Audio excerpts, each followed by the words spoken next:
There's still quite a lot to happen over the next 5 minutes and 11 seconds, plus an additional lap.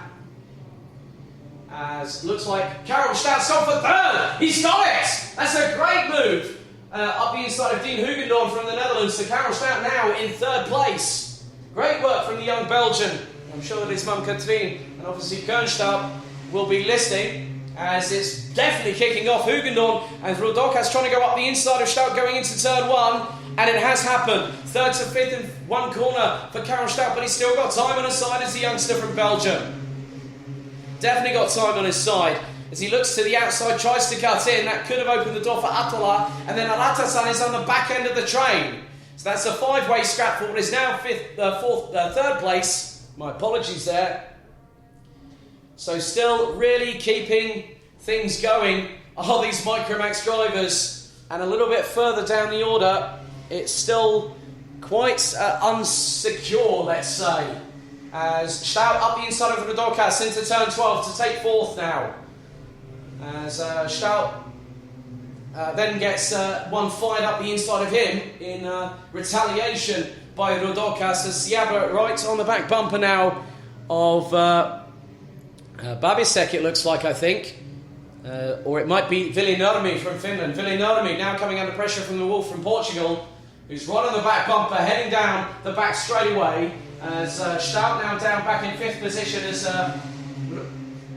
as we've got a black and white flag for the 46, same number as Valentino Rossi.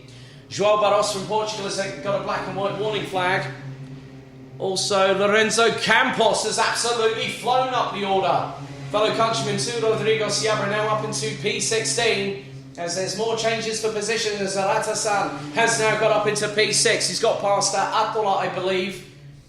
And then swaps back as they go through the crest of turn 8.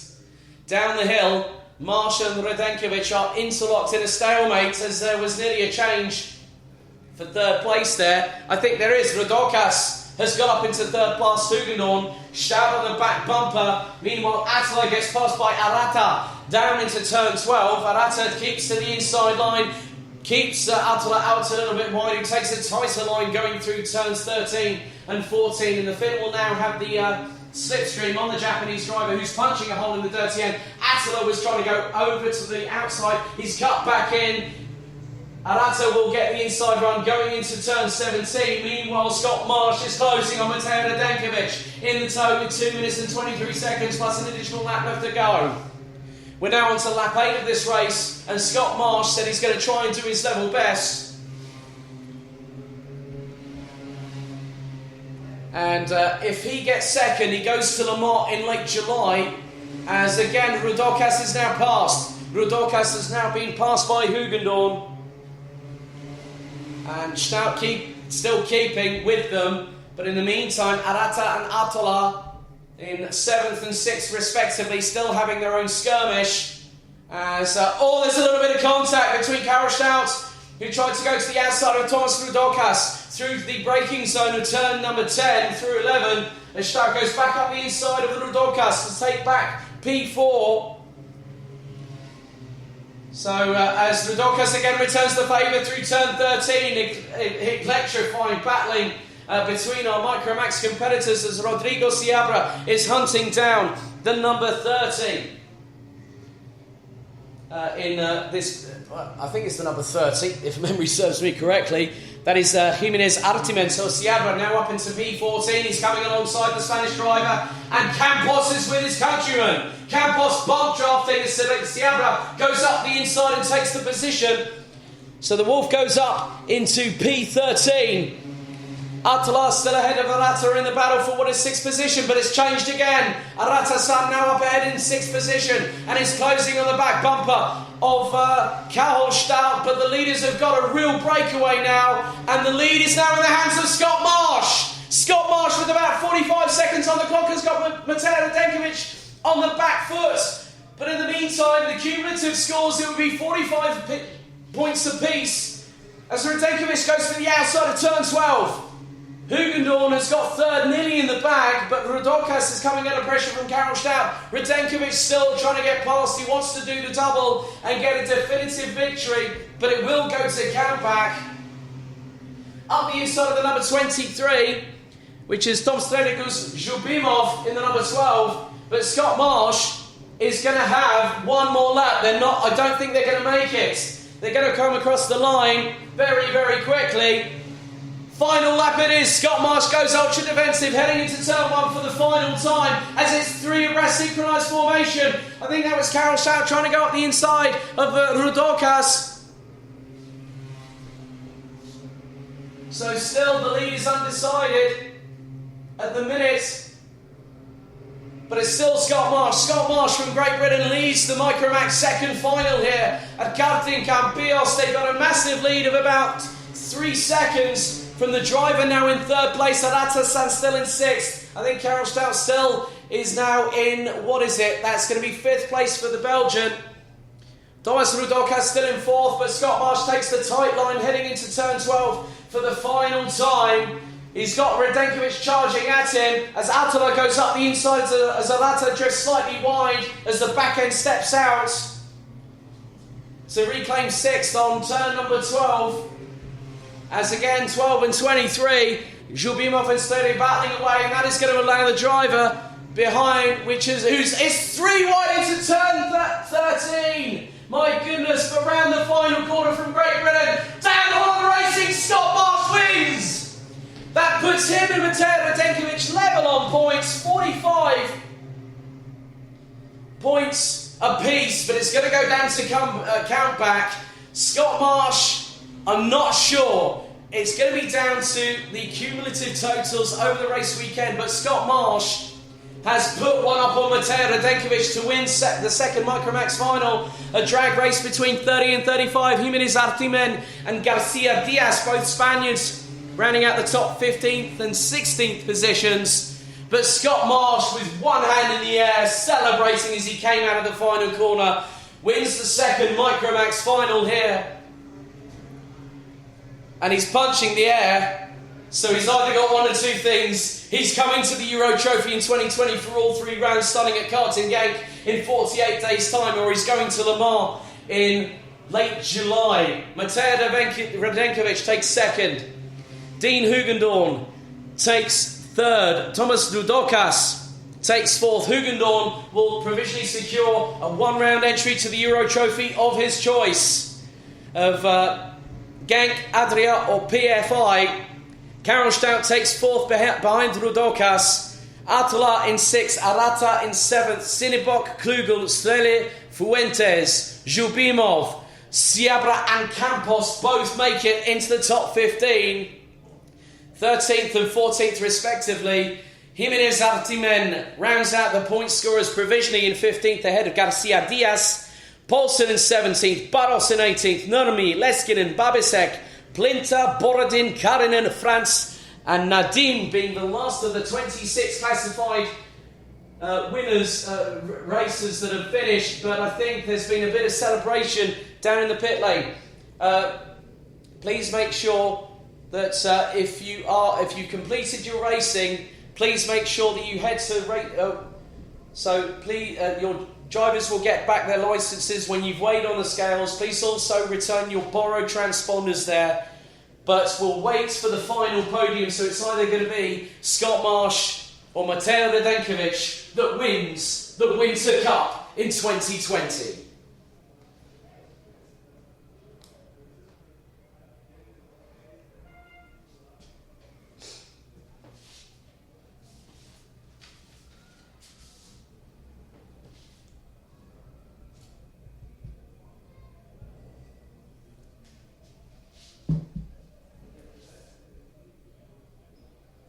Okay, for those listening on Downforce Radio, if you are watching on Facebook, we will have the stream down there for our grid walk for the second Junior Rotax final.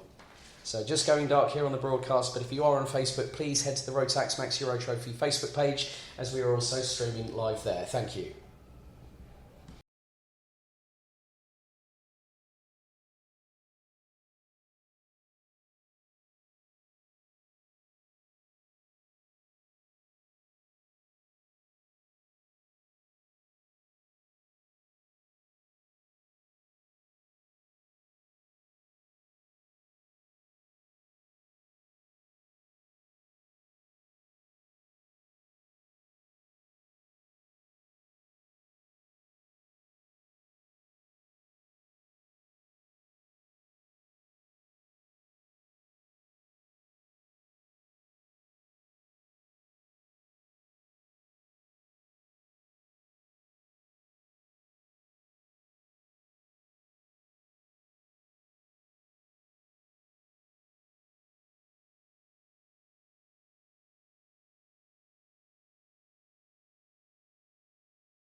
So, good to speak to some of the drivers on the grid, including Aaron Walker, who lines up alongside pole sitter Ollie Pelka, Daniel Ginchard, now a big bro, but he's going to do his best. Alexander Abskava, the sole Georgian, joins the Brit on row number 2, Lucas Schoenmakers and Marcus Lucio. Good to see Marcus here, first time I've commentated on him. Daniel Armstrong just behind in 7th, alongside Germany's Morris Schmeis. Then it's Petra and Eliska Babikova from the Czech Republic. They round out the top 10. Tom Brachen and Theo Eriksson round out the top 12 rows, the top 12 positions. Ahead of Tim Gerhardt, Arvid Rosen, Callum Voisin, Kai Gielert, who's under some hefty medication, as Aitis said earlier on, his dad. Nick Gerhardt, Aguilera, Reynolds, Ritter, Klus, Van Lammeren, Vilkans, Alibi from South Africa, the sole South African here this weekend, a 2-time Rotax Challenge South Africa Open winner in 2018 and 2019. Then we have Jalava, Outledner from Poland, Hunt, Barnia, Simisvara, Austin Lee, Alexander Mikos, Tomas Stoltemanis. Then we have Andrew Douglas, Miro Halika, Sam Gornall and Fahin Mega.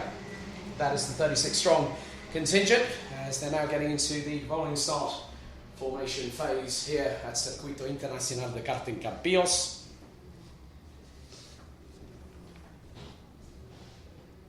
So hold on to your hats, ladies and gentlemen. You thought the micros were entertaining. We up the ante a little bit more here at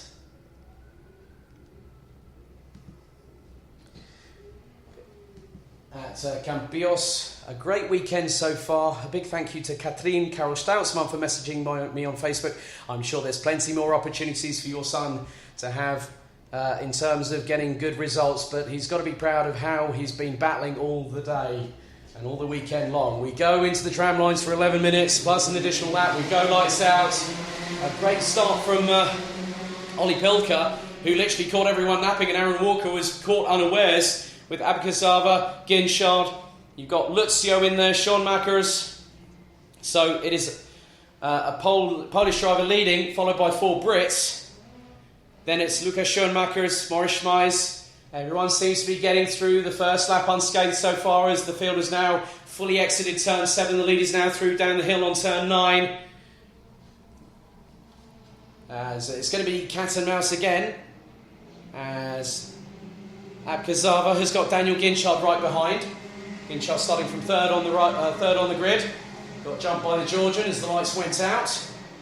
Some battling down the further bit of the order with the likes of Sam Gornall, from who's now made up.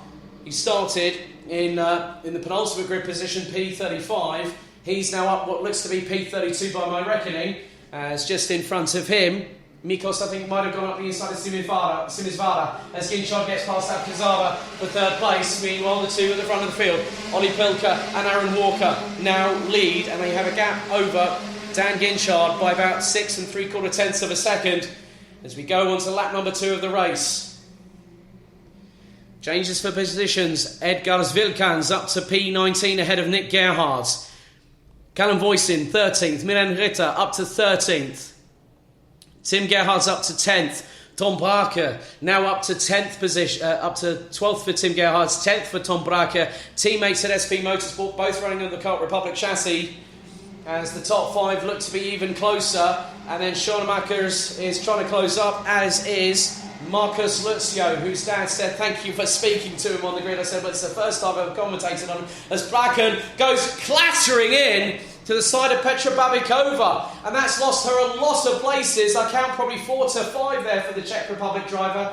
I think Bracken just went in a bit too, I think in the terms of American football would be classed as unnecessary roughness, but that is down to the stewards to decide, as Ginchard now catches Pilka, along with that Aaron Walker is leading the way.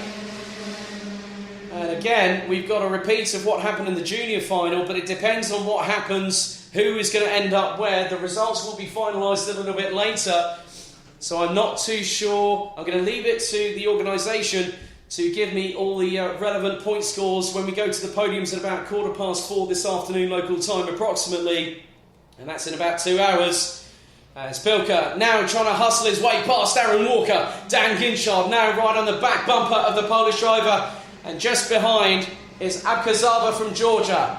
And then there is Boris Schmeiss from Germany. So we've got Britain leading ahead of Poland, Great Britain, Georgia, Germany, the Netherlands. Then it's Marcus Luzio and Daniel Anderson as Daniel Ginchard steals the lead at turn 16. What? And then Pilker tries to go and he goes off on the gravel. Pilker tried to go up the inside of Ginchard, he compromised and put Bolton down to third place. No, make that fourth as Alexander Abskava now capitalises on the Polish driver's misfortune through turn 16 as Aaron Walker retakes the lead. This switches it dynamically in the favour of Aaron Walker.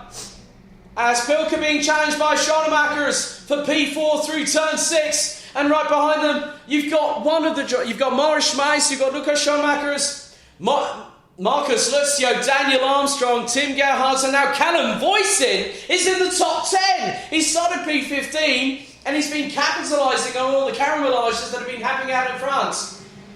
As now Aaron Walker is going to be locked into a battle with Dan Ginchard.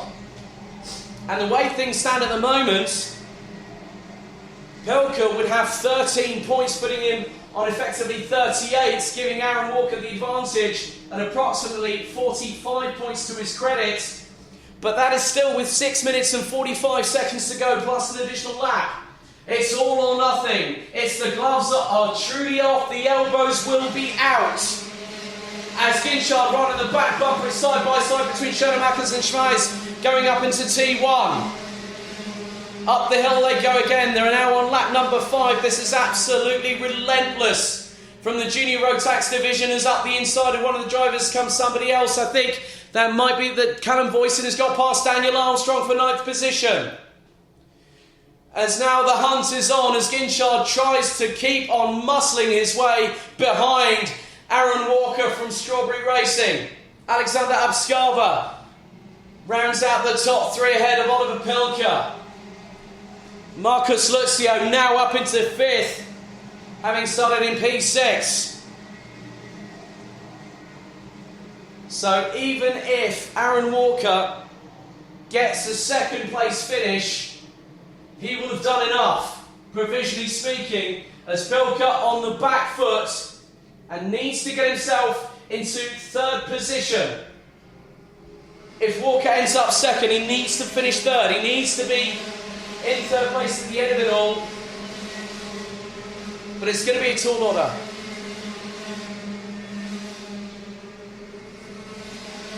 So up the hill they come once again, through down the dip into turn number 6, through the left at turn 7. And at the moment, other changes. Petra Babikova's recovered to P15. Callum Voisin has got past Daniel Armstrong to P9. And Voisin started down in 15th. And I'm sure that his dad Dominic's grinning like the Cheshire cat that's got the cream at the moment, because Callum Voisin doing a great job. He raced in a junior last year in the B&L karting series, which gave me a sense that there's going to be something special to come from that young Brit with Coles Racing. Sam Gornall's made his way from 35th to 26th position. A great recovery drive from the Brit after a disaster in the first final. But now Ollie Pilker catching up to Alexander Abskava. Walker still leads. The gap between 1st and 2nd, 0.27 of a second between Walker and Ginchard. Abkazava in 3rd, Pilker 4th, Luzio 5th. Morris Schmeiss, Lukas Schoenemakers, Callum Voisin has now got past Tim Gerhardt. And they nearly come together through the exit of turn number 7. Then you've got Tom Braken. Kai Rielertz is up into P11, despite the soreness on the left-hand side of his ribcage. As it's going to be side by side. Pilker goes towards the outside of Abskazara and makes the move stick. He makes the move stick ahead of Abskazara for P3. He's got 3.5 minutes plus an additional lap to try and close up on Dan Ginchard and hopefully pass him, as Ginchard's going up the inside of Walker to take the lead at turn 16. This is really now changing the dynamics, because this puts Ollie Pilker in the position he needs. He'll have 16 points in P3 if he comes across the line in about 4 minutes' time. Aaron Walker, he needs to win this right now. He needs to get past Daniel Ginchard and break the toe and get the momentum back in his favour, because this puts him on 40 points in total. So Ginchard now is going to try and push.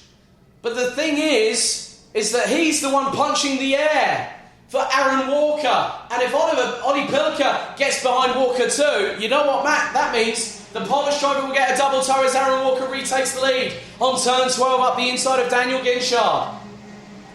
Ollie Pilker, Alexander Abskava, and now Marcus Lucio join the fight. It's a five-way scrap. What looks to be the win of the race as Ollie Pilker sends it up the inside. Aaron Walker drifts wide. Ginchard retakes the lead. Pilker switches back. Ginchard back in the lead. Walker goes in front of Pilker. Abkazava alongside. Lucio in the toe as they head down to turn 1. This is absolutely explosive. It's all or nothing.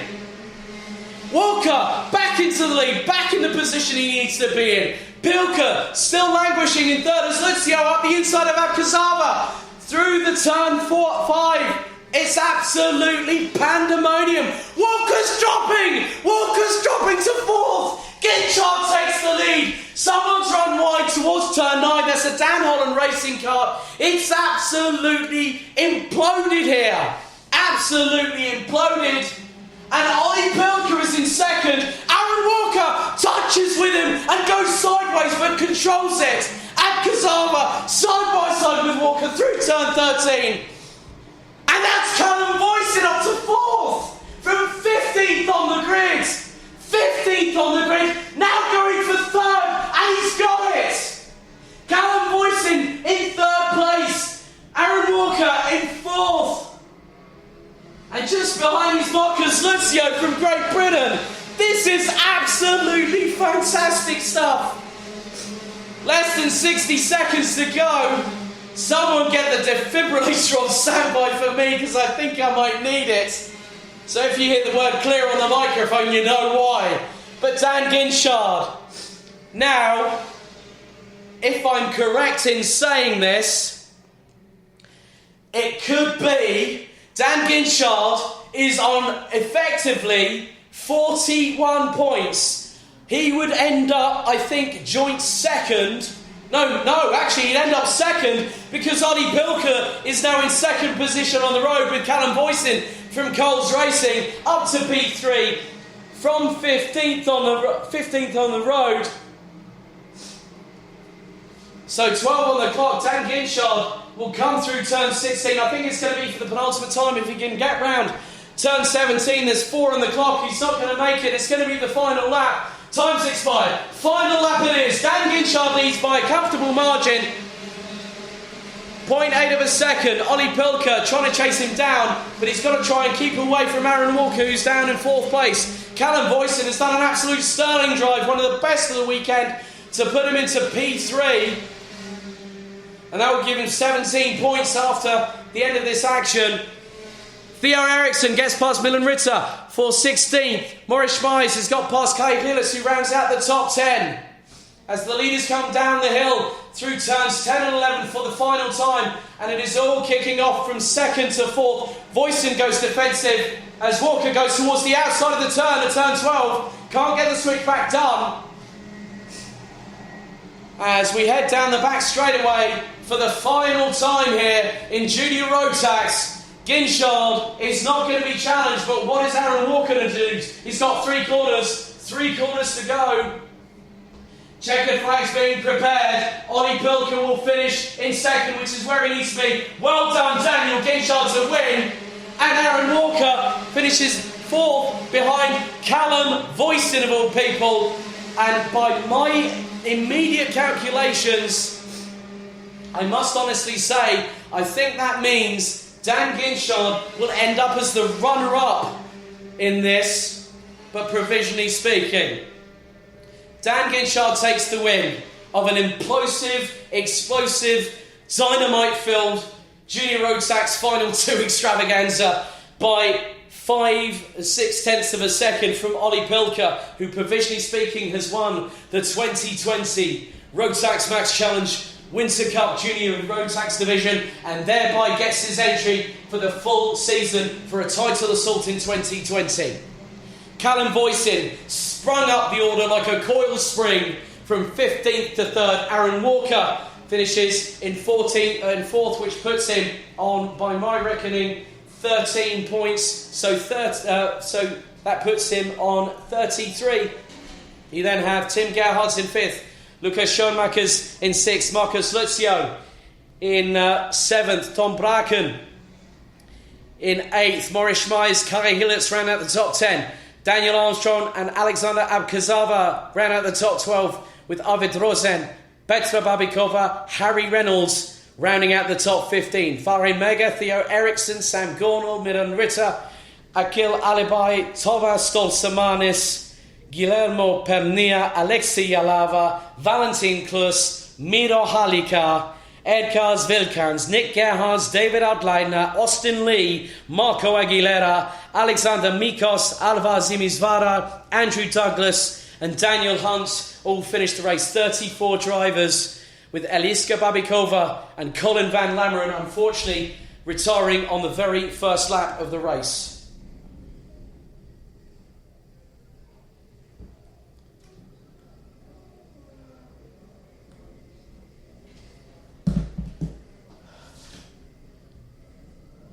I'm now going to head down to the grid for our senior Rotax grid walk.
So we have 36 drivers, Sean Butcher and Tom Edmonds on the front row, making their debuts in the Euro Trophy. Matilda Olsson and Juho Vatanen round out the top 2 rows. Ahead of Zombor Kovac, Lewis Gilbert, Casely, Vava, Barrett, Blom, Kimber, Kosseteng. That's the top 12. Rounding out the order, it's Dean McDonald, Elia Galvan in row 7. Reese Hunter and Charlie Turner, row 8. Kian Shields and Mads Lees, row 9. Felix Jansson and Miles Apps round out the top 20. Completing the 36 strong. It is Hebel, Eroshin, Turiev, Friedel, Brewer, Johnson, Bilu, Sang, Bok, Lepai, Hunter, that's Kai Hunter, Luca Leistra, Paul Fokema, Linus Hensen, Guilherme de Oliveira and Ehad Turker. A big thank you for Jen Wade for being on the grid with me ever so briefly there, having been called by Andy, our pre-grid director, to ask me to get off the grid so he could wave the green flag. But some exciting developments for 2020 here at the Euro Trophy, where we kickstart our season well and truly in 48 days. So it'll be down to Butcher and Edmonds to control the pace. A couple of stragglers at the back, but now it is time for them to get into formation. 14 minutes plus an additional lap on the clock.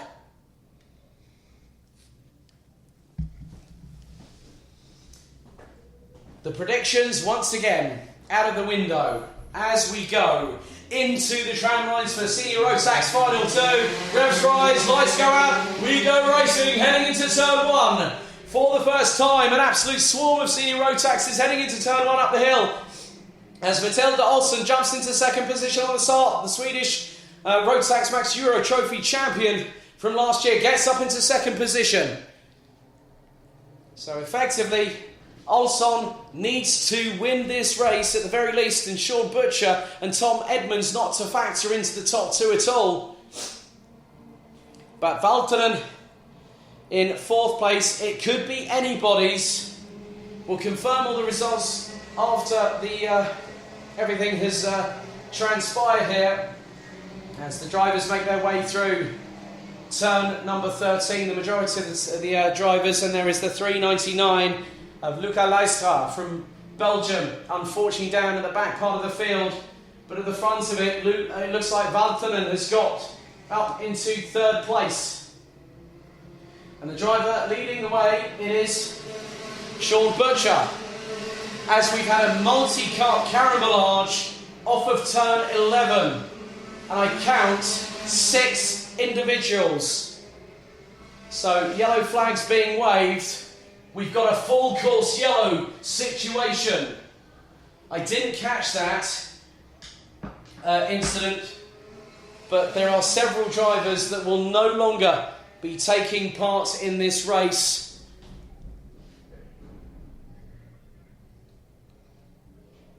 So there is a driver from Dan Holland Racing out of the kart.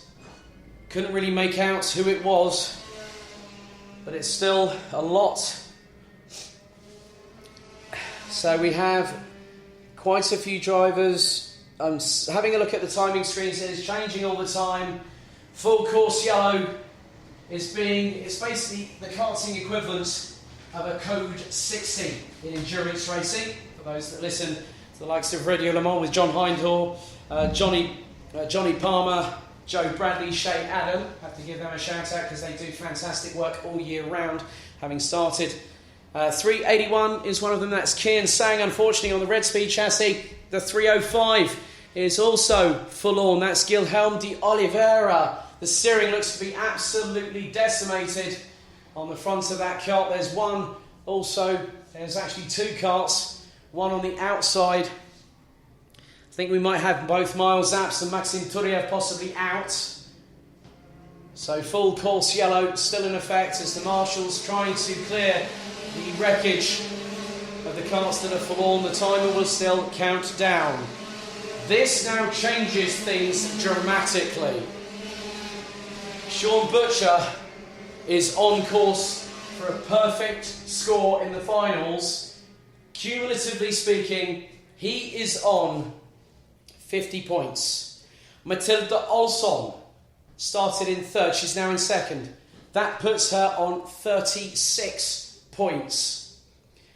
No, that puts her on 32 points. My apologies. She's in second, so that put her on 36 points. Juho Valtonen would have had 13 points. He's now in third, puts him on 29. Tom Edmonds, now in fifth place, will take 11, I think it's 12 or 11 points, if memory serves me correctly.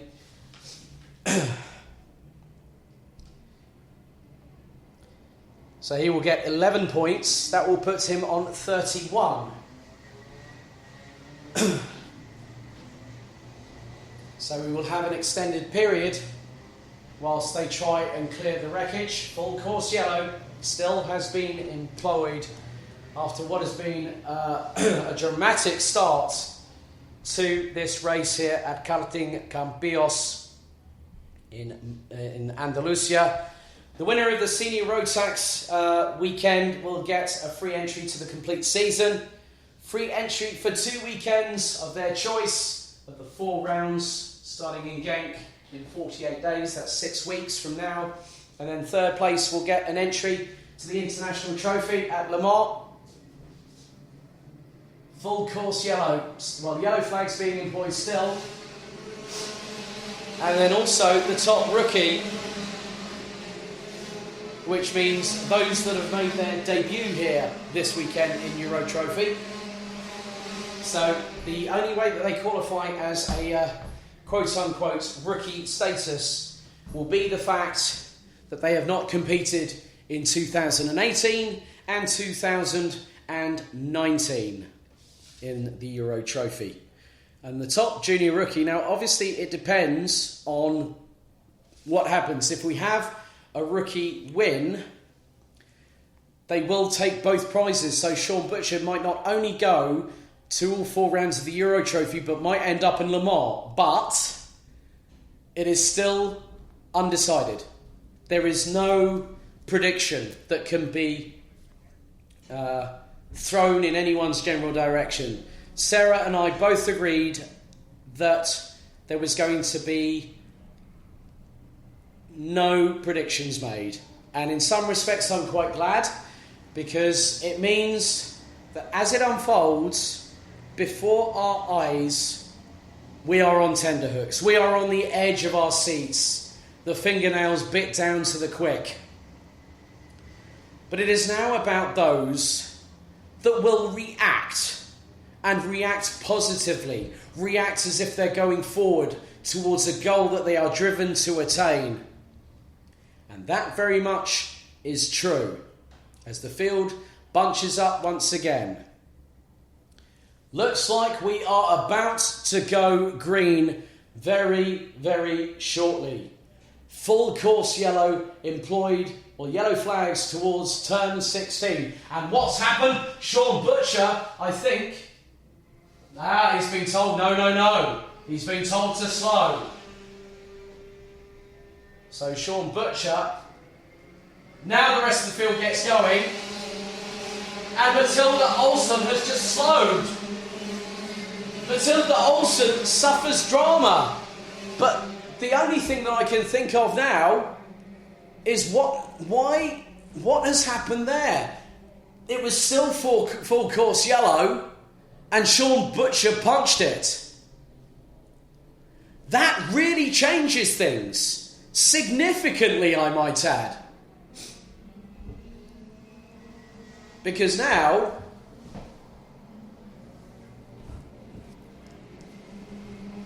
so effectively, I'm sure that might be investigated. It's not my decision. But the race director clearly indicated to Sean Butcher, no, can't do that. It's not against the it's against the regulations. He's going to think he's in the lead, but it could be a different story post-race. Because now, when everyone else got going, what happened? The gap just literally elongated like a very long ball of twine. A very long ball of twine. Juho Valtonen is in second position on the timing screens, which I'll go with at the moment. Bradley Barron, in the meantime, up into third place. So great work from the Sodivides driver on the new Sigma chassis, KS3, up into P3. He's ahead of Zsombor Kovács. Mark Kimber 5th. Tom Edmonds rounding out the top 6 ahead of Lewis Gilbert, Reese Hunter, Ben Casely, Charlie Turner in the top 10 now. Oh no! Drama! That looks to be Zsombor Kovács. I think that's Zsombor Kovács, that is 371. Bradley Barrett had to get out of the way. He's dropped down the order and he's nearly ended up into the side of his teammate, Charlie Turner. Bradley Barrett manages to get past Charlie Turner in the 361 coming out of turn number 14. So Kovács, I think, probably went for the move on Barrett, who caught the pair out, and it put them both in the line of traffic, with Kovács 180 degrees the wrong way. More twists and tails than the never-ending story here in CD Rotax, as Kimber trying to go for second up the hill. And that was close for Kimber, that was third. Kimber ran wide. That's absolute. Oh, there's more incidents! More incidents at turn 5. There is absolute dramatic circumstances, and the driver getting out. It's Mark Kimber. Kimber is out of the race. And now Lewis Gilbert is in third. He's up from 6th to 3rd place. But this is provisional. We've got 4 minutes and 17 seconds. And Julia from Timekeeping said, can I just check your heartbeat after the Junior Rotax race? It might be needed to be checked again after this one. I've never seen this. This is absolutely what was... And there's more contact! A Sony test driver, that could be Charlie Turner or Bradley Barrett that's been involved, and one of the drivers, that was the 309. Rasmus Friedel. They are tripping all over each other under the Spanish Sunday afternoon sunshine. Oh my goodness. Someone throw me a flotation device. It is hard. It is sink or swim in this race. Mark Kimber out.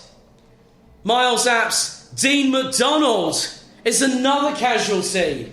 They are falling like dominoes. As up the inside of Bradley Barrett goes, I think that's Philip Vava. That is Bradley Barrett trying to hook it around the outside towards turn 13. Slots behind the Spaniard. Charlie Turner and Dave Blom. This is the battle for 6th position. Sean Butcher, according to the timing, has a whopping, I think it's going to be a 7-second gap over Juho Valtonen. So they come down the start-finish straight. There's Keen Shields. He's up into 10th, having started all the way down in 17th position.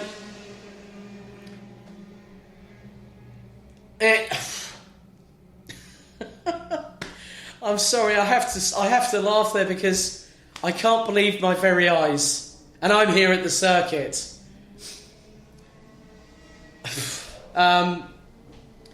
But it's still undecided. I think we might have some very interesting conversations post-race, but not here in the commentary box. But there's so much going on. Andreas Hebauer is behind Kian Shields. Hebauer started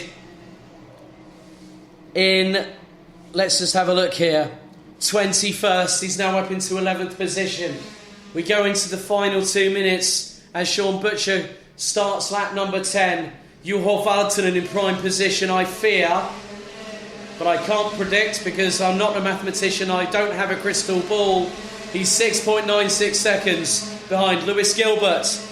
Would take 10 points from the first race. And this will put him, provisionally speaking, on 26 for taking third. Reese Hunter has also managed to get his way, navigate the crossfire.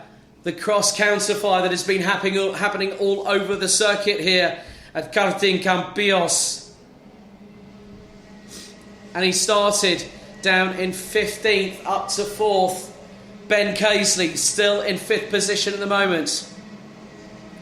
Matilda Olsson has recovered to P15, and we have just 60 seconds of the halfway point of the second set of finals still to go, plus an additional lap. I am gobsmacked. I am well and truly baffled, bamboozled. I think I've run out of superlatives after this weekend. So the top 15 at the moment, as Matilda Olsson now takes 14th away from Elia Galvanen. Matilda Olsson 14th, Madslis 13th, Anthony Bilou 12th ahead of Kian Shields, Andres Herbert in 10th ahead behind Dave Blum, Charlie Turner in 8th for Sori Vitesse behind Sori Vitesse teammates Bradley Barrett in 7th, Philip Vava 6th, Ben Kaisley 5th, Reese Hunter 4th, Lewis Gilbert in 3rd, Juho Valtonen in 2nd, Sean Butcher in the lead of the race as Kian Shields, and there has been a penalty for Anthony Bellew, who's actually had a 5-second time penalty for ignoring the yellow flags. Butcher goes on to what is effectively the penultimate lap of this race. I've seen no stewarding decisions. Tom Edmonds calls it a day. Last lap it is. Tom Edmonds unfortunately retires. Kimber out, McDonald out, Apps out, Turiev, Tsang and De Oliveira have now dropped the field down to 29 drivers in senior Rotax.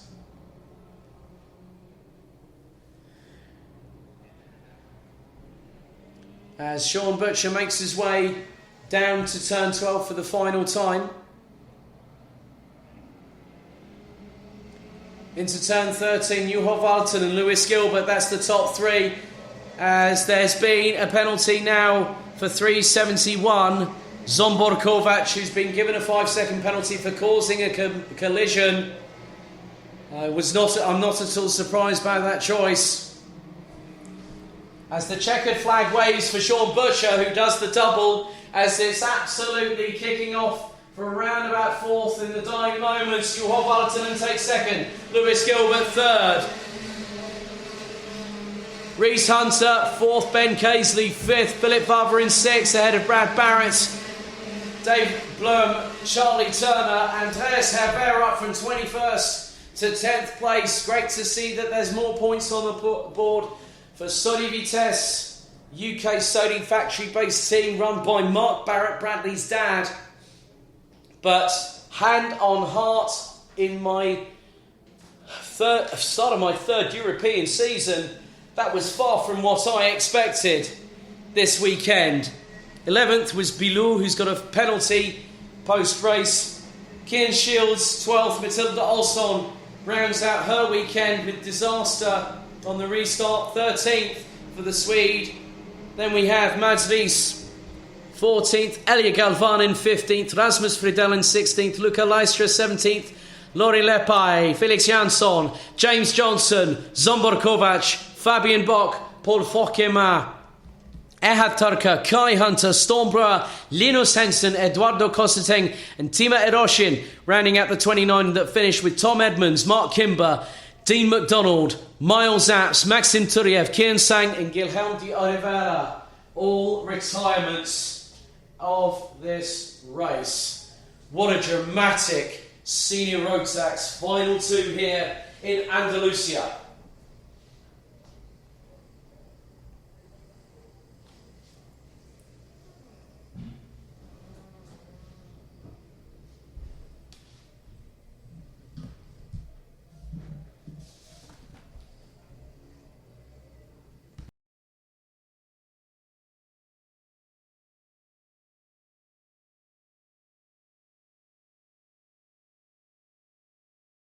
For those watching on Downforce Radio, just to let you know, I am now heading down to the grid for the penultimate final number 2 for DD2 Masters. Thank you.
We now come to our penultimate race of the 2020 Winter Cup after, as I said earlier on the grid, a very dramatic set of circumstances that saw one of the most topsy-turvy senior Rotax races I have ever commentated on. It had twists and turns, ups and downs, peaks and troughs. Now we get to DD2. Jean-Luc and Nicolas Picot are on the front row of the grid representing Belgium and France. Then it's Italy's Luca Morato and Denmark's Silas Ritter. Niklas Krenz from 42 competition representing Germany is on 5th in the 414 alongside Virlat Baltic's Norwegian Nikolai Steen. Christis Eiders and Ragnar Virus round out the top 8 ahead of Jusso Pantala and Vili Villainen. Rounding out the top 10, Victor Paulsen and Frederik Jerich round out the top 12 positions. David Remy, according to my timing screen, has yet to emerge. Not too sure, is he going to take part in this race? I think maybe we might have two non-starters, as Gaka Klis not showing through the timing. Zinkevicius shows us 14th on the grid ahead of Aleix Navarro Amigo from Spain. Jose Barros, Matis Malinovskis, Luke Shapers, Ricard Subekis, Adrian Prunosa, Imke Arts, Kidon Lat, Mark Bartels, Stig Reholt, Amérique Gahin, Bennett Müller from Germany, Jesse Spans from the Netherlands, Alexander Zanibekian from Montfort Motorsports, representing the Netherlands too in 28th, Skaisti Petros Skaisti on the 29th position, Manuel Tenschert in 30th from KSB Racing, representing Austria, Jon Inairi Bambus from AGS Racing, representing Estonia, with Sebastian Janchevsky and also Daniel Mahacek on the grid. So we could be down to 32 drivers, as it's down to Schiblak and Picot. Picot running with BAMS Racing this weekend. As we now go through the tram lines and the lights go out for 14 minutes, plus an additional lap, they head down towards turn 1 for the first time of asking, 3 abreast at some points. Picot drifts out wide and gets clattered into by Munaretto, who forces his way past up into second position through turns 2 and turn 3. Niklas Krenz now up past Silas Ritter into 4th position. Nikolai Steen, Zaiders, Pantila, Virus past Paulsen. Villainen drops down to 11th in the first opening salvo, as we got 2 off. One at the top of the crest of turn 5 and the other one on the exit of the apex on turn 6. So another drama here in the first lap of this race.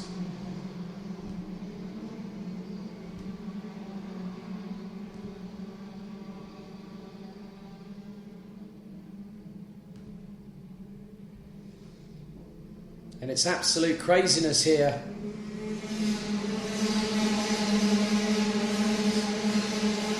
And it just maintains that karting is effectively all to play for.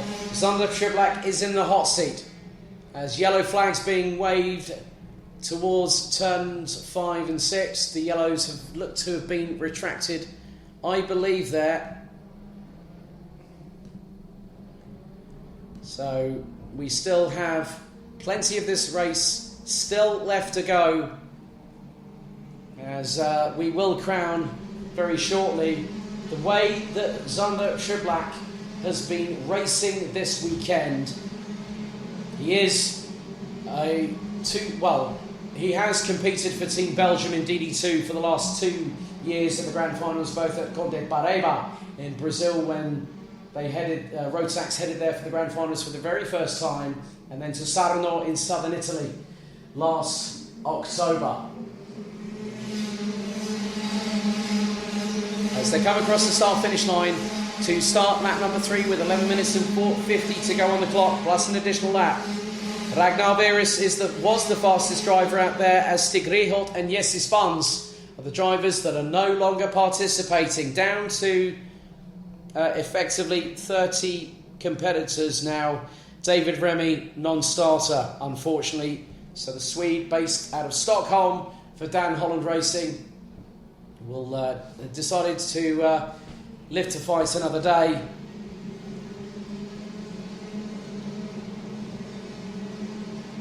As there's a good move up the inside there. That is the 444 of Silas Ritter that has now got past. I believe that is Munaretto. Or is that, no, that's Silas Ritter he's got past. My apologies.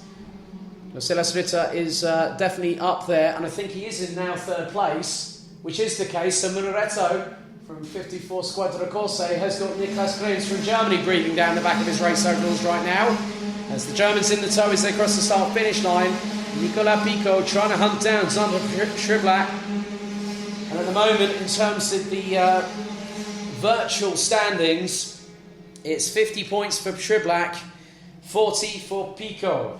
But if it goes to a count-back situation and Pico catches and passes Schriblak, I think based on the results this weekend that Schriblak will still take the Winter Cup title here. Victor Poulsen has got past Chris Seiders for 8th position. Jose Barros from Portugal has got past Subekis from Latvia for 16th. Zinkiewicz has got past Luke Shapers for 14th on the road.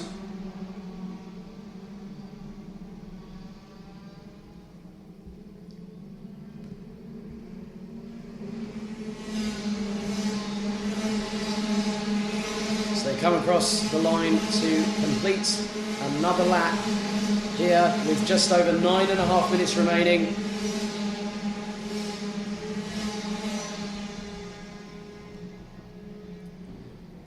So all results this weekend have been provisional until the conclusion of any technical, judicial and sporting matters post-race. So Schriblak has a lead of just over 7.5 tenths of a second over Nicolas Picot from France. Silas Ritter, Luca Munaretto and Niklas Grens round out the top 5 positions. Alex Navarro Amigo is having a blinding race here as the Spaniard on home soil here at Karting Campillos. There's a move up the inside of what is the, I think that was the 437. If you look, Shapers I think might have been passed, or no, that might have been Bruno Ossa that might have been passed, or it looked like a Birart chassis was going up the inside. Looks to be, I think that was more like Luke Shapers being passed by Jose Barros from Portugal. As in the slipstream of Nikolai Steen is currently Victor Poulsen from RS Competition, and their highest placed driver at the moment is Denmark's Silas Ritter. Nikolai Steen, 7th place. Alexander Zani-Bekian from the Netherlands is rounding out the top 30. So a confirmed non-start. But David Remy is actually racing. And he's in 10th position. So David Remy, a quick peddler in his own right, started in 13th position.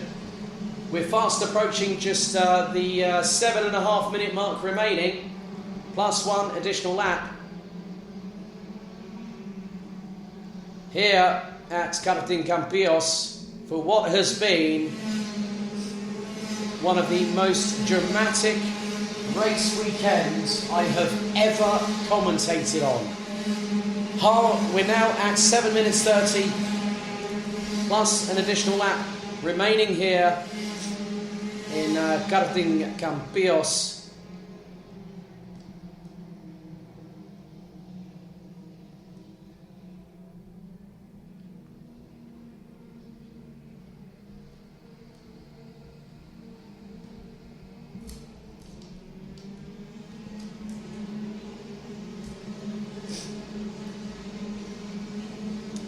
So in many respects, in DD2, the winner will take home a free entry to the complete season. Sander Schriblak, I know, has got unfinished business after last year. He came so close to not just becoming both the B&L Karting Series DD2 champion, he was a stone's throw away from the Euro Trophy Championship, finishing second to Jakob Basel, having dropped a bit down the order to finishing in the lower half of the top 10 for DD2. So the winner will get a free entry to the complete 2020 Rotax Max Euro Trophy season, a free entry to the 2 weekends of the 2020 season for second position, and then a free entry to the ticket at Le Mans in late July, including race tyres, for the final step on the rostrum.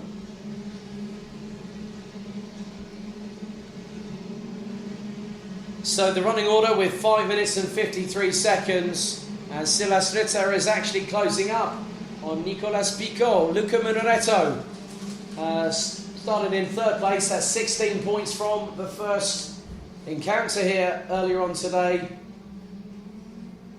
and that will put him on 13 points for finishing in fourth place, putting him on 29, and that will put him equal with Silas Ritter. So Ritter stating his case for what's been happening this weekend. It's not been easy, in many respects indeed. Please also, any drivers, if that when you will receive your licences when you get back at the weighing in scales, and please make sure that you provide to technical and scrutineering your borrowed transponders for this weekend. So all drivers will receive their licences after their final races when they go through the scale, and transponders that have been borrowed this weekend to scrutineering. So the top 15, Zander Schublak, Nicolas Picot, Silas Ritter, Luca Muneretto, Niklas Krenz, Aleix Navarro Amigo, Nikolai Steen, Victor Paulsen, Chris Seiders, Vili Vililainen, Ragnar Virus, David Remy, Friedrich Jerich, Juuso Pantila. Now gets ahead of David Remy, who's actually dropped down the order. He's dropped down, way down the order. Where is David Remy? Where is he? The 455 from Sweden has dropped all the way down. Well, I think there might have been a transponder glitch there, to be honest with you. He's back up into 12th position, dropped out of the top 20.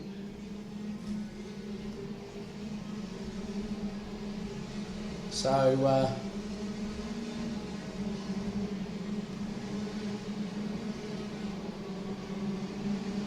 sorry, Victor, please repeat.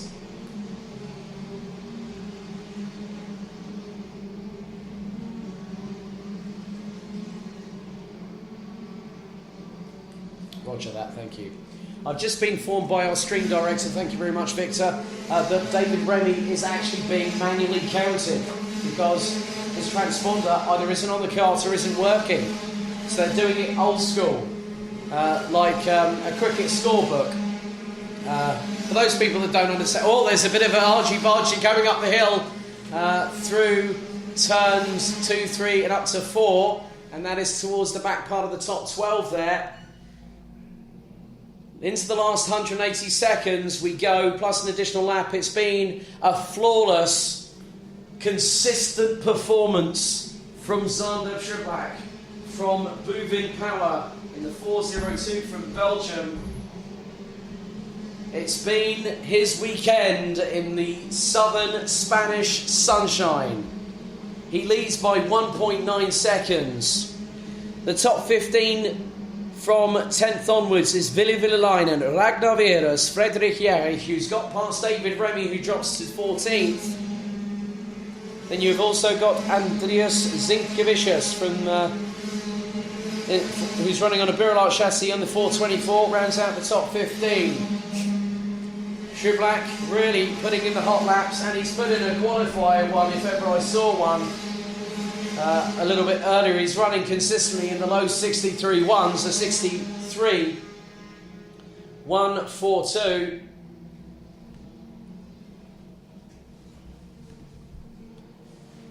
So Nicolas Picot, I think, will be happy that he'll get 2 entries into 2 of the rounds, and I hope we see him with us for some of the Rotax Euro Trophy that starts the season in earnest on April 10th in just 48 days' time at Karting Genk, the home of champions. More changes. Jose Barros has got past Andreas Zinkevicius For 15th on the grid, Vili Lainen gets past Zaiders from Latvia. Up into P9 goes the Finn with RS Competition. We head into the dying moments of this race, the penultimate second final of the weekend here at Karting Campos. A big thank you to the organisation and the team headed up by Martin Drivers. It's good to see some of the people actually watching from the banks just off the pit stop cafe up by the far side of the circuit. There's a big slope that goes, a big camber, a big incline that goes up the slope towards the cafe bar, so they're looking around about from sort of turn one, and they can have a great vantage point pretty much all across the circuit. I think apart from turn 14, some great scenery that we've had here all weekend long in Campos. We go on to the penultimate lap of the race here as the drivers still pushing to the limit, and there's a pair of RS Competition drivers battling away, and that's Vili Lainen and Victor Poulsen. Vili Lainen has got up into 8th place as the timer expires.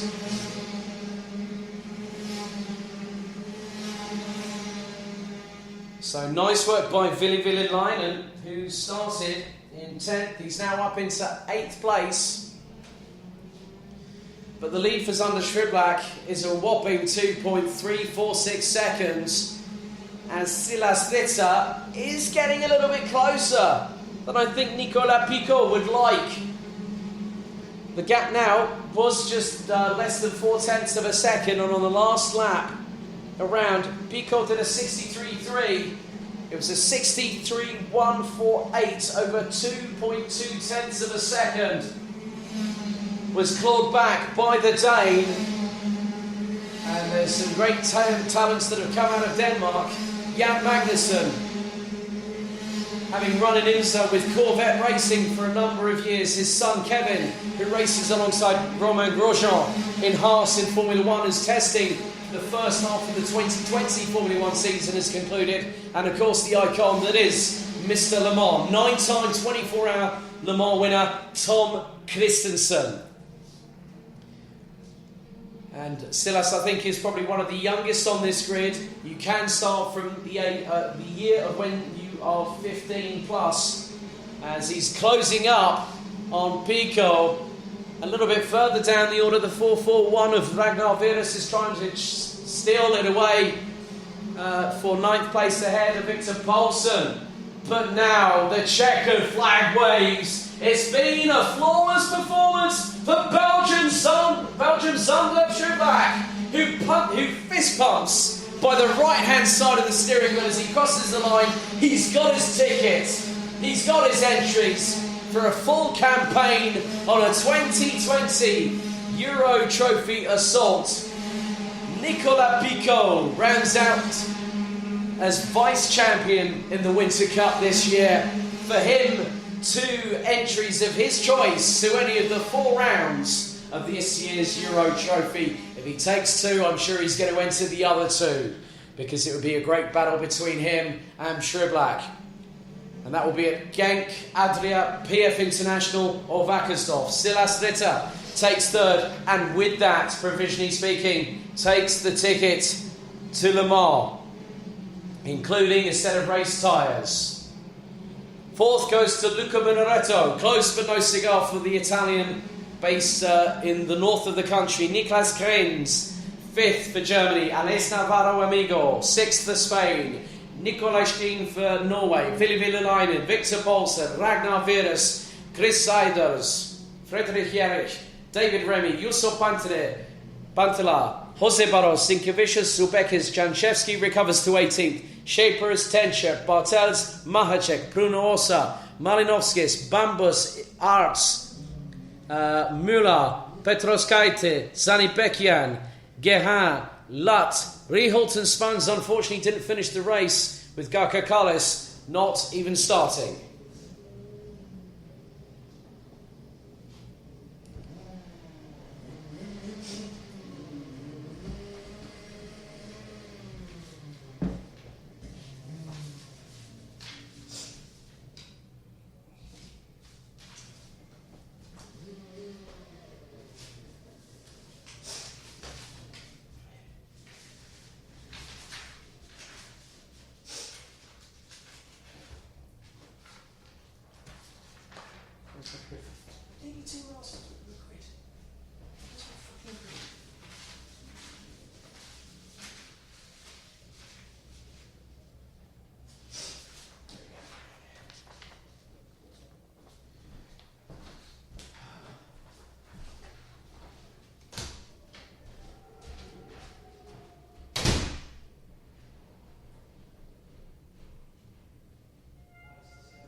We go racing for one final time here at a fantastic circuit here at Circuito Karting Campillos for the 10th and final for the 2020 Rotax Max Challenge Winter Cup here in southern Spain. I think both myself and Sarah Moore have been feeling the heat a bit too much. I've been running up downstairs. She's had a mobile camera on her back. Could I ask for both senior Rotax driver 349 Sean Butcher and also entrant to go to race control? 349 Sean Butcher and entrant, driver and entrant to race control immediately, please. Your grid is as follows for the DD2 Masters second final of the weekend, concluding a dramatic 36 races over the last 48 hours. Slavomir Moransky, Rudy Champion, Andreas Schindler, Bruno Dos Santos, Christoph Adams, Frank Leverne, Frederick Backert, Klaus Parnet, Marco Winkler, Karl Klebot, Maxim Shaposhnikov, Daniel Yildiz, who was giving everyone hugs and handshakes on the grid as I walked past him, and gave him one as well in not retaliation, that's not the right word there, is it?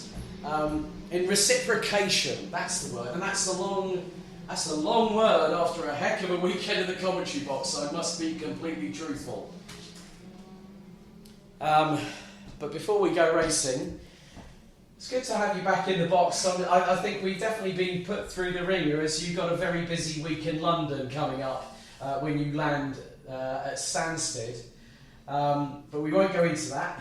I think it's probably going to be announced all over the news anyway with W Series. But the weekend, we said Senior Rotax was going to be the one that we were going to look for. We'll get the start underway and then I'll come to you in a second, Sarah. Lights out for 14 minutes as Andreas Schindler gets an absolutely blinding start and is trying to challenge Slavomir Moransky for the lead. He got past Champion up the hill. Bruno Dos Santos still in fourth place.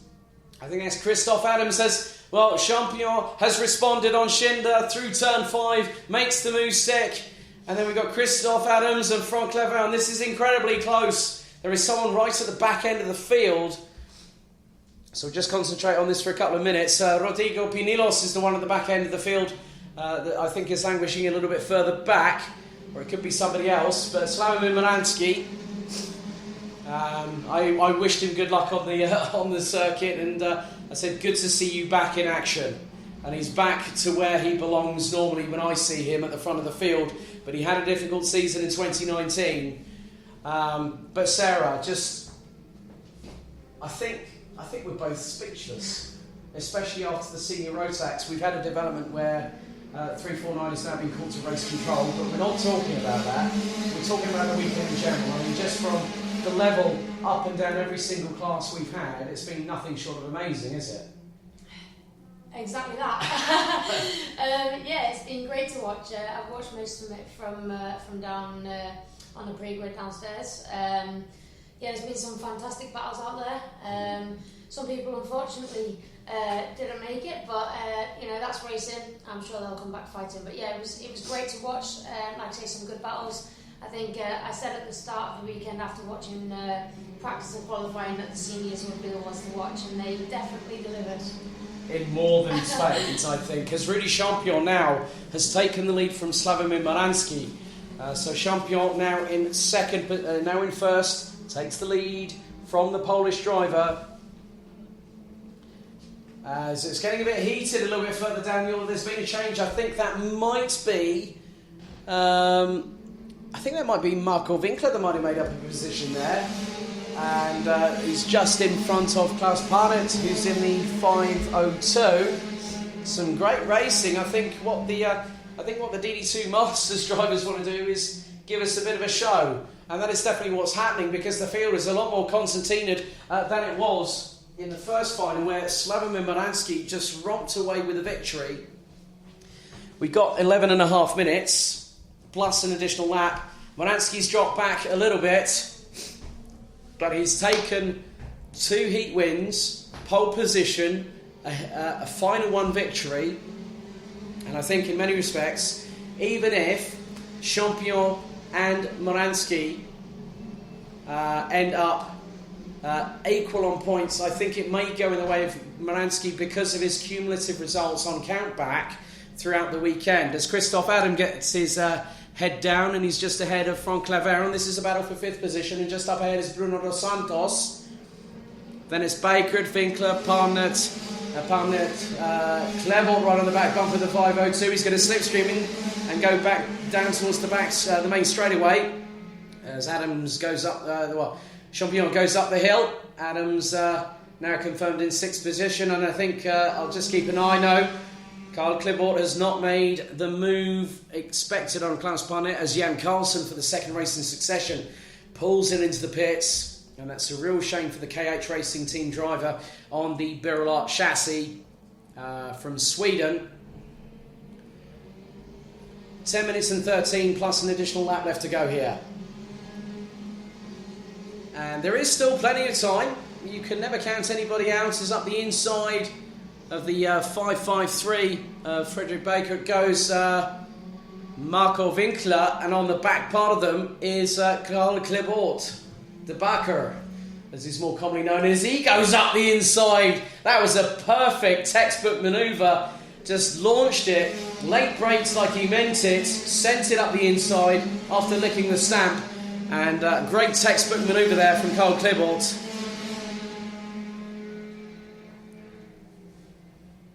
And he's represented Team Belgium in the last 2 grand finals, both in Brazil and also in Sarno as of late last year.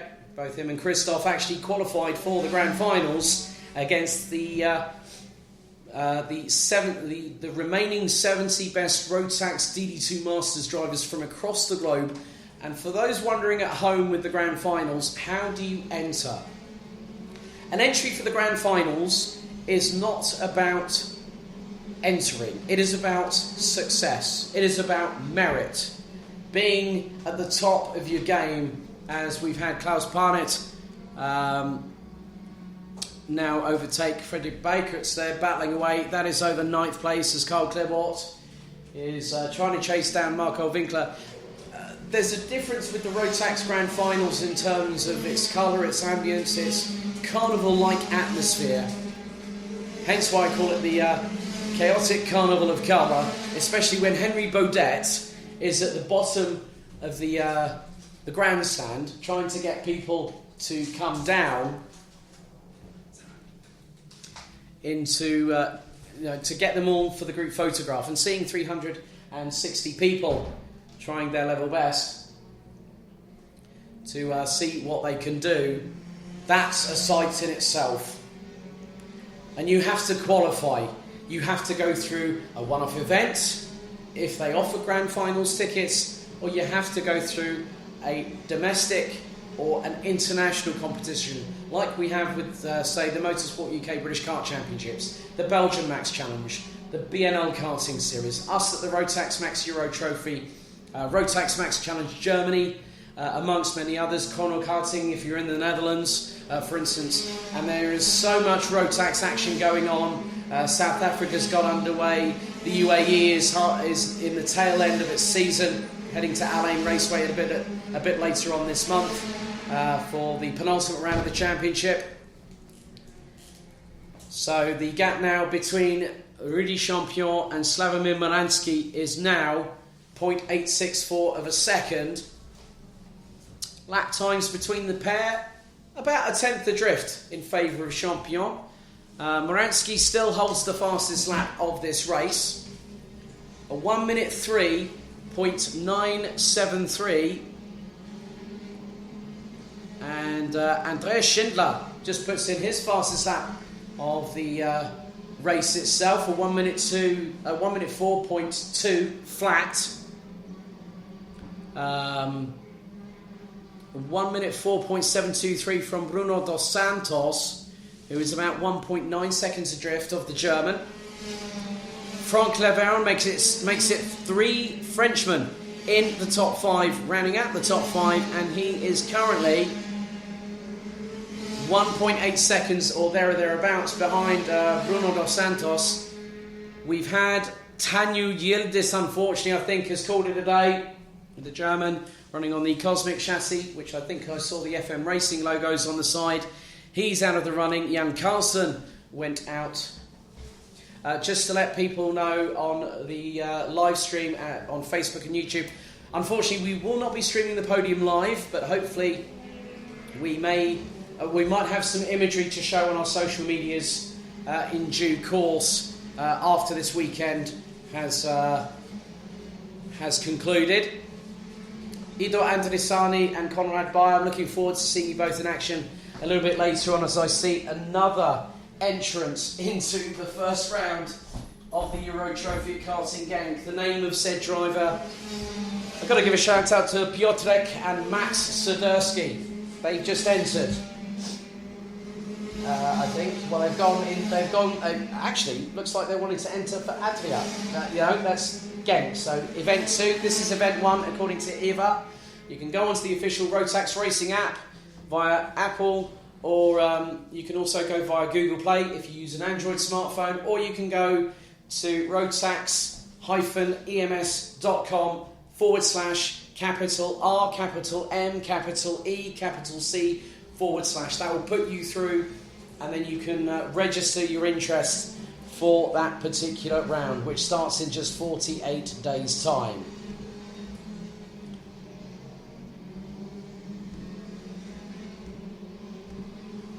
We have currently 44 entrants, and that's nearly the amount of days it's going to be between now and that particular event. But it's been a very busy weekend for both of us here. Myself and Sarah Moore. Anthony Jordan, I'm looking forward to seeing you when we fly over to Belgium to Karting Genk in around 48 days' time. But now Moransky is closing, and he took 700ths out of Rudy Champion. So less than 4 minutes to go, plus an additional lap. Never say never. Moransky has come back from a difficult injury. He is closing, and I think that, yeah, that's definitely a nice spot there, Sarah, on Moransky, was it? Yeah, his bumper seems to be dragging on the floor. Ah, right, okay. So there might have been a little bit of an incident, or maybe even hitting a curb, because they can be a bit high. These carts are slung low to the ground to optimise. No. Yeah, I saw a little bit of a wobble from the left front of the cart there, but that could be to do with the headwind, maybe, because they'll have a little bit of a flex in them. But if he's got a drop-down bumper, he's going to be. The rear bumper. Oh, it's the rear bumper. Oh, rear bumper. It is hanging on the right-hand side. Okay. Yes, yes. Well spotted. That's starting to drag a little bit on the tarmac, but I have seen it before because it's still effectively in situ. I've seen Daniel Mahacek in Austria in 2018 battling Martin Henkel-Mortensen. That is properly dragging on the floor there. Well spotted, Sarah. I thought I needed to go to Specsavers. Obviously, my prescription needs to be a little bit stronger then. But he's still keeping pace. He's still keeping pace. And what's more, he was nearly 0.2 of a second quicker. So I think it's just a case of he's going to go for it. He's got 2 minutes and 21 seconds. He is, I think, you know what this says to me? He's gone, stuff the rear bumper, I'm going to go for it. He's come back from an injury, he's been heavily motivated, and I could see that adrenaline glint in his eye when I saw him and shook his hand, and I said, good luck, good to have you back. And I could see, because you can tell when they've got the visor up, you can tell when they're smiling, because the top part of their cheeks sort of, you get the little sort of like bridge of the nose, the little ridges there, little sort of dimple, it's like cheek dimples there. And that was really good to see, because I like the guy. He's a really good bloke. Doesn't speak that much English when I've spoken to him previously, but he's a hell of a racer. But no, it's flapping a bit forwards and backwards now. So, but again, he's quicker. He's 8/100. He's about, what, that was 4/100ths quicker on that lap?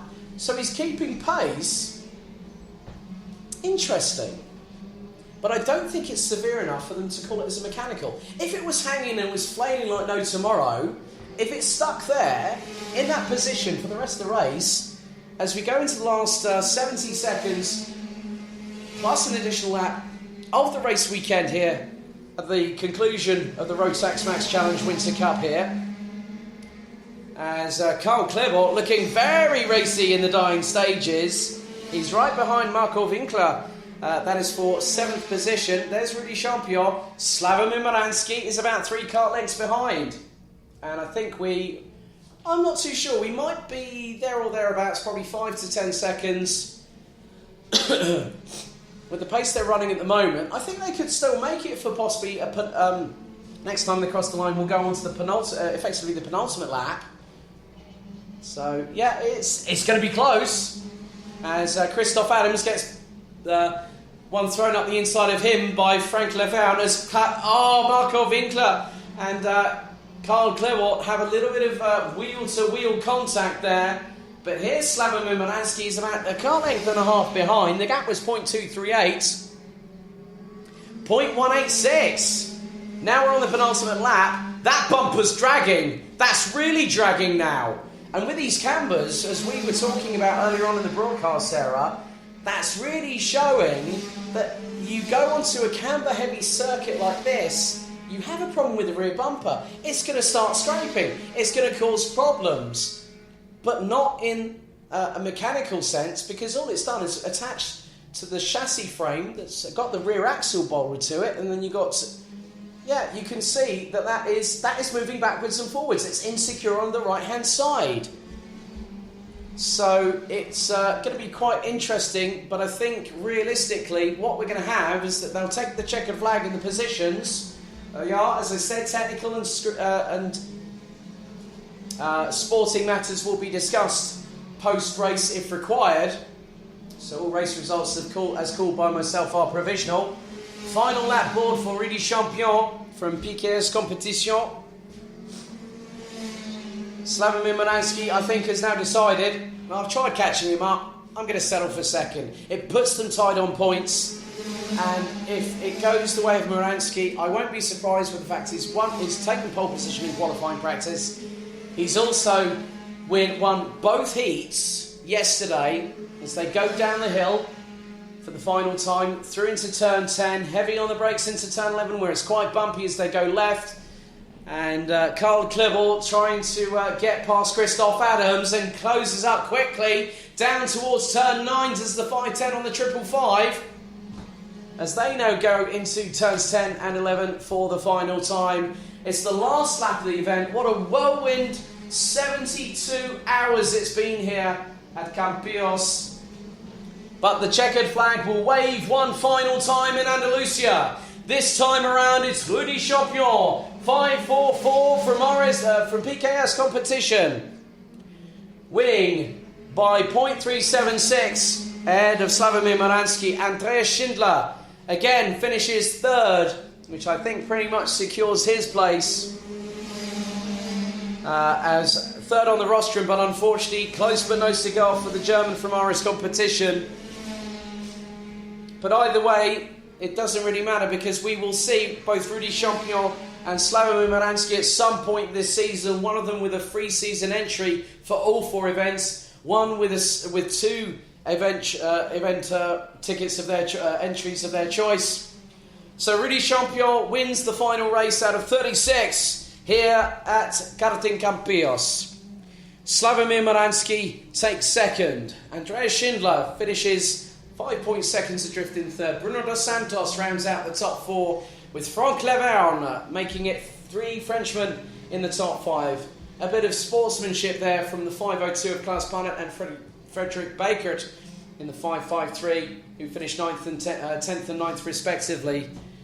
Christoph Adams finished behind Frank Levin, Carl Klebot 7th, Marco Winkler in 8th, Rodrigo Pinilos in 11th, Maxim Shaposhnikov rounds out the 12 that finished with, unfortunately, retirements for both Tanju Yildiz on lap 6, Jan Carlsson on the very first lap with Ido Adrisani and Konrad Bayer not taking part in the race. They did not start it.